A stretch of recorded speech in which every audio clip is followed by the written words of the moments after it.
Today, inshallah, on Alimah Insights, we're going to be talking about 5 different things that spouses should never say to each other, and they should keep them from each other. The very first one is bringing up past mistakes, bringing up past fights and mistakes that we have made. So there's a hadith Prophet Muhammad said, whoever covers up for the mistakes of his brother, Allah subhanahu wa ta'ala will cover up for his mistakes on the Day of Judgment. Allah subhanahu wa ta'ala will not expose him on the Day of Judgment.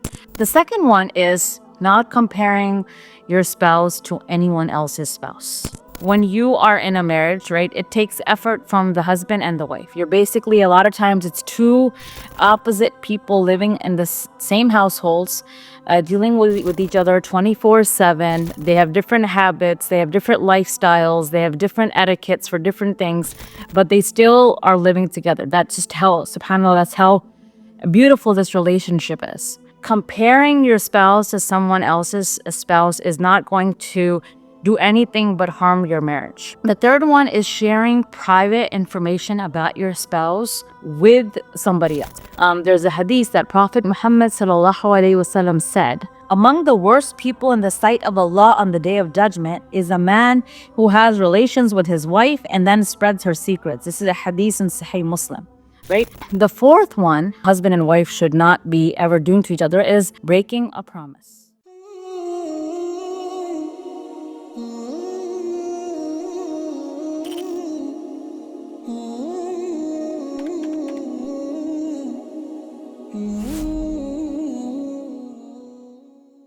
Bismillah ar-Rahman ar-Rahim. Assalamu alaikum, everyone.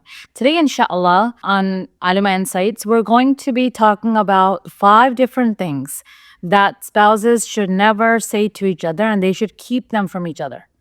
And one of the things I want to say before I start and I talk about the 5 different things is that all of these things are not in a single hadith, and they're not directed towards the husband or the wife. They're actually general etiquettes that, ironically, we apply to everybody else, but we do not apply to our own household, right? So I've seen this a lot when sisters come to me. Generally, I think personally, I've made this mistake probably in the past as well. When we read about Prophet Muhammad Sunnah, when we read about his character, when we look at different hadiths and look at the Quranic ayat that talk about social etiquette, we apply it to the community. We will apply it to our immediate family. We will apply it to our extended family, our friends, the society, neighbors. And for some reason, we feel that it's not important to apply that to our wife or our husband, right? To our spouse. And that is where we actually make a big mistake, and we create this friction and these problems with our spouses inside our home. The very first one is bringing up past mistakes, bringing up, past like fights and mistakes that we have made. So there's a hadith Prophet Muhammad said, whoever covers up for the mistakes of his brother, Allah subhanahu wa ta'ala will cover up for his mistakes on the Day of Judgment. Allah subhanahu wa ta'ala will not expose him on the Day of Judgment, right?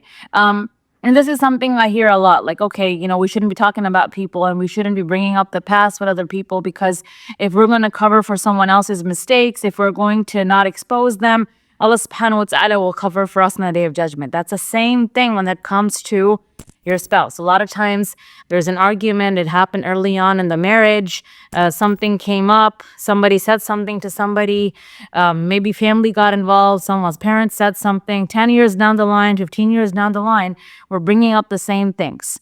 And this is something that it basically hurts the marriage. If you have had a confrontation, if you had an issue and you solved it and you said, I'm sorry, and you apologized, right?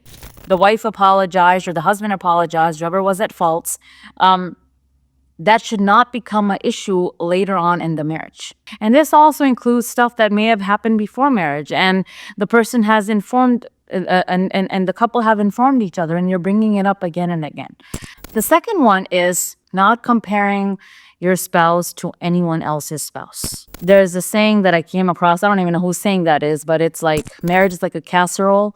Only the ones that are in it know what they have put in it, right? So when you are in a marriage, right, it takes effort from the husband and the wife. You're basically, a lot of times, it's two opposite people living in the same households, dealing with each other 24/7. They have different habits, they have different lifestyles, they have different etiquettes for different things, but they still are living together. That's just how, subhanAllah, that's how beautiful this relationship is. Right now, in that relationship, if we're going to compare our spouse to somebody else's spouse, right? Somebody says, you know what, my friend's husband, he does this and this and this and this, and you don't do any of that. Or he says that, my friend's wife or my brother's wife or someone's wife, right? She's like this, or so and so is like this, she is whatever it is, whether it's the way the person, runs their house, or the way she keeps the house tidy or clean or messy or cooks, or the way she dresses, whatever it is.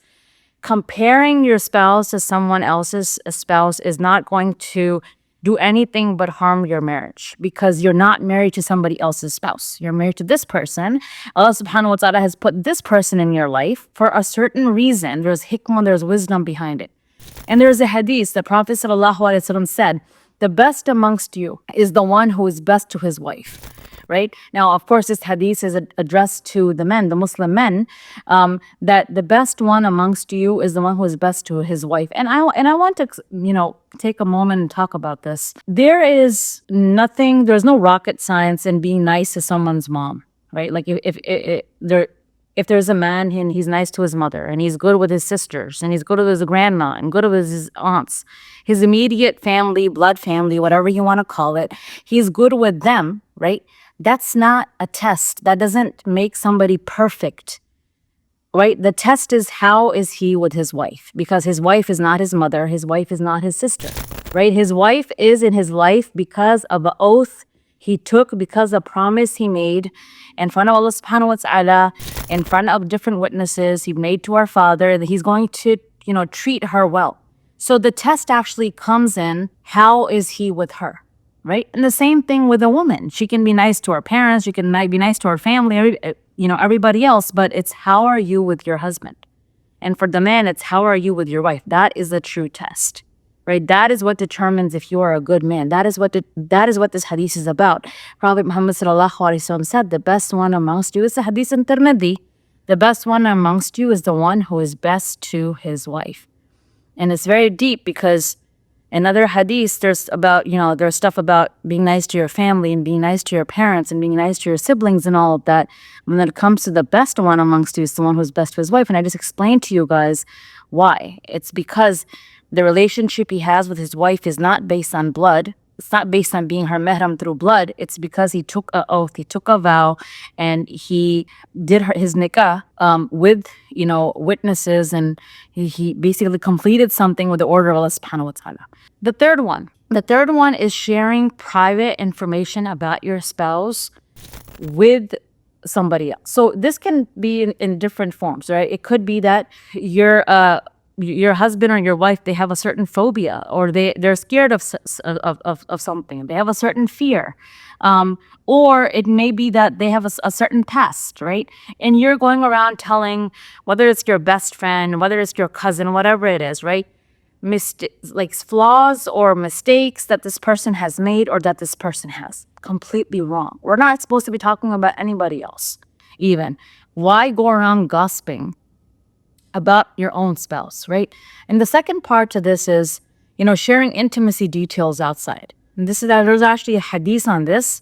There's a hadith that Prophet Muhammad ﷺ said, among the worst people in the sight of Allah on the Day of Judgment is a man who has relations with his wife and then spreads her secrets. This is a hadith in Sahih Muslim.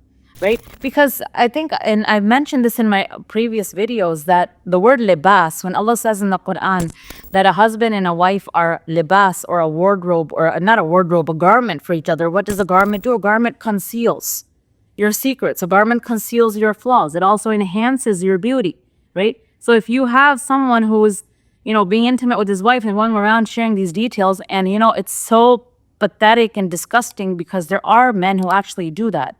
And there are women that do that as well. And it's just unacceptable. And in the eyes of Allah, that's like the word of the worst people, because you just basically took something that was so sacred and so intimate and you went around talking about it and you made it the talk of town when you were the person who was supposed to actually conceal that, right? So that's the third one.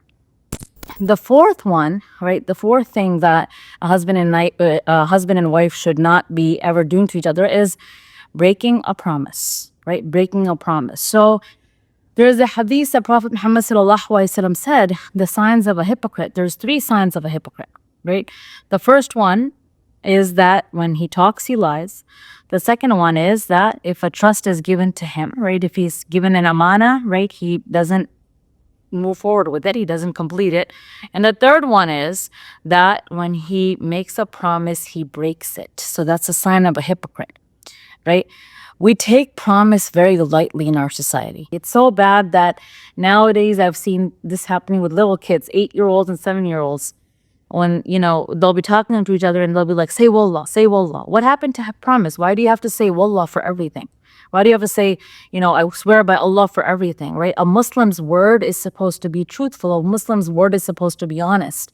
A Muslim is not supposed to twist his words or her words and beat around the bush and not get to the point, right? Or say something and then they say, I never said that, or I didn't mean it that way, or stuff like that.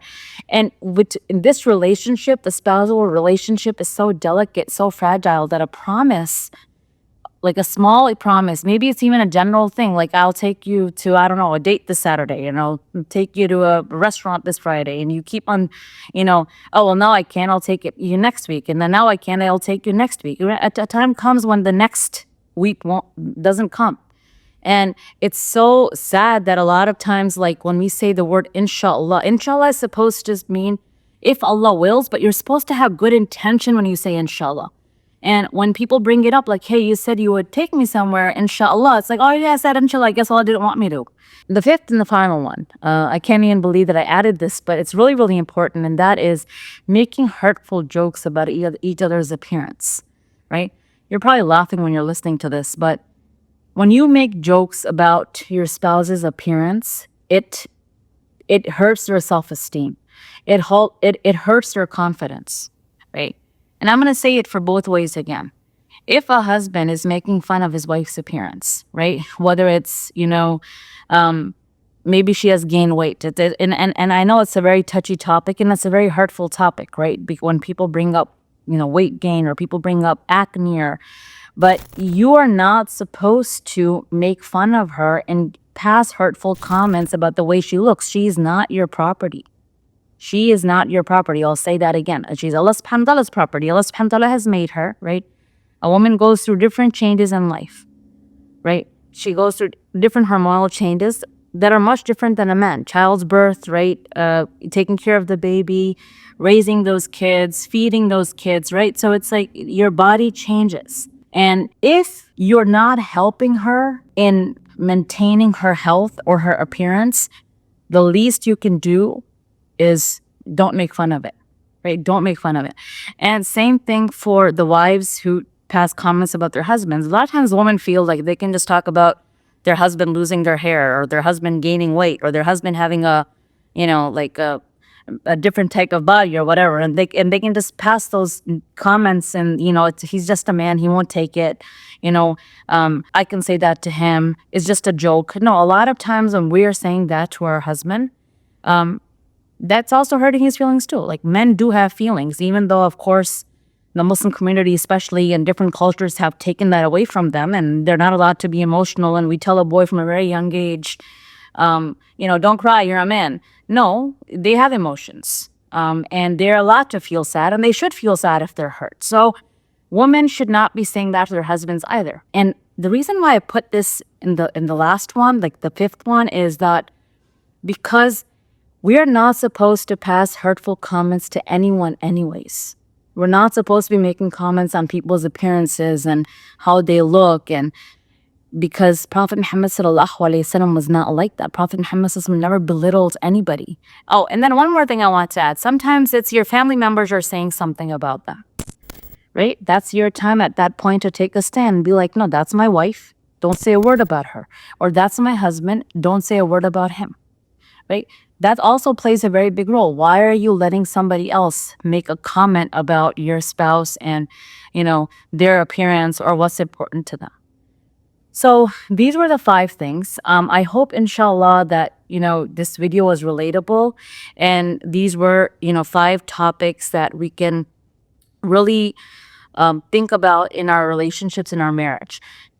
I did include how a wife should treat her husband in this video, just because that a lot of times I see people talk about these things only one-sided, right? That a husband shouldn't be doing all of this, or it's a wife shouldn't be doing all of this. We need to change that culture. Islamically, both of them shouldn't be doing any of this. A husband and wife are supposed to respect each other. It's the most beautiful relationship. You're supposed to respect each other's sentiments. You're supposed to respect each other's families. You're supposed to respect each other's, wishes. You're supposed to be there to bring each other up, not pull each other down.